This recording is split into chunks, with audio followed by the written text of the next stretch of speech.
Fa efa tapitra kosa ny fisoratana anarana ho an'ireo mpianatra hiatrika ny fanadinam-panjakana baccalauréat ho an'ny taona 2023 2024.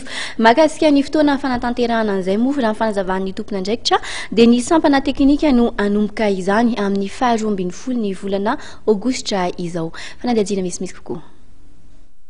Efa nifarana tamin'ny 15 mars teo tokoa ny fisoratana anarana amin'ny bac 2013 zany. Ary efa ao anatin'ny fikirakirana ny tantara-tasy mpiadina rehetra zay zany zao. Efa vita tanteraka ny série A1 C D ny teknika fa ny A2 zany no famarana zay. Raha pitarana tamin'ny heritaona dia nisy sondrotany teo amin'ny latsaka kely ny 500 nisan'ny mpiadina.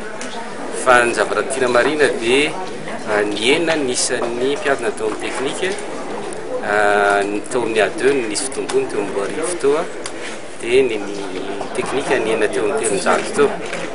Dia fitambarany eo amin'ny 3 latsaka kely eo fitombony zany.